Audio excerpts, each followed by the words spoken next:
சுதந்திர இந்தியாவின் தேசிய கொடியை மூவர்ண கொடியை ஏந்தி பிடிக்கிறோம். மூவர்ண கொடிகளை கையில் ஏந்தி எல்லையில் நம் இந்திய நாட்டின் எல்லையை பாதுகாப்பு நமது ராணுவ வீரர்கள் உயிரை பணை வைத்து போராடுகிறார்கள்.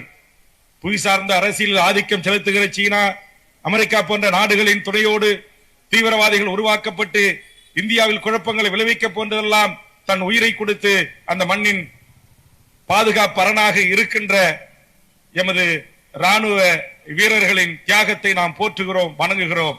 ஆனால் நம்மை ஆளுகின்ற அரசுகள் 50 லட்சம் கோடி, 40 லட்சம் கோடி, 60 லட்சம் கோடி தமிழ்நாட்டை சேர்ந்த எங்கள் மாமி நிர்மலா சீதாராமன், ஏமா ஜிஎஸ்டி வரிய போடுற, 100 ரூபாய் வாங்கி எடுத்து போய் வெறும் 29 பைசாவை எங்களுக்கு திருப்பி கொடுக்குறியே, இது நியாயமானு கேட்டா அந்த அம்மா சொல்லுது, தக்காளி விலை ஏங்க ஏறுதுன்னு கேட்டா தக்காளி சாப்பிடாதீங்க, பூண்டு விலை ஏறுதுன்னு சொன்னா பூண்டு சாப்பிடாதீங்க, கறி கிலோ 1000 ரூபாங்க அம்மா, ஆட்டுக்கறி சாப்பிடாதீங்க, நான் சாப்பிட மாட்டேன், நான் மாமி, நீ மாமி, உனக்கு தயிர் சோறு போதும், எங்காலுக்கு இங்க உட்கார்ந்து இருக்கிற இளைஞர்களுக்கு, என்னுடைய சேலம் மாவட்டத்துடைய மக்களுக்கு ஞாயிற்றுக்கிழமான ஆட்டு ரசம் இல்லைன்னா, நல்லி எலும்பு இல்லைன்னா பாதி பேருக்கு சாப்பாடே இறங்காது, பிரியாணி இல்லைன்னா நமக்கு ஞாயிற்றுக்கிழமான சில பேருக்கு வாய் ருசிக்காது.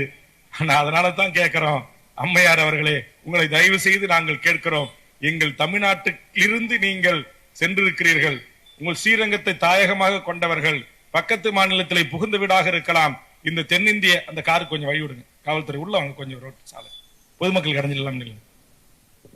ஆக இன்றைக்கு அந்த அம்மா சொல்றாங்க, ஏங்க விலைவாசி ஏறி போகுது, கார்பரேட் ஆபீஸ், நீங்க இதெல்லாம் கேட்கறதுக்கு நாட்டுல கட்சி வேணும். இங்க கூட இப்ப எனக்கு தண்ணி கேட்டேன்னு வச்சுக்கங்க, இதை கிடக்கு பாருங்க, அக்வாஃபினா கொண்டாந்து கொடுப்பாங்க.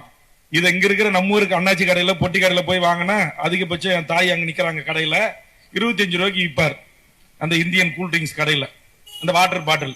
இதுவே நீங்க இந்த ஐடிஷன் ஒண்ணு இருக்கு சென்னையில கிண்டில, அங்க போனீங்கன்னா அந்த பாட்டில் 250 ரூபா.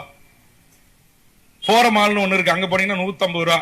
சென்னை ஜிஆர்டில 125 ரூபா, ஸ்பென்சர் பிளாசாவில் 75 ரூபா.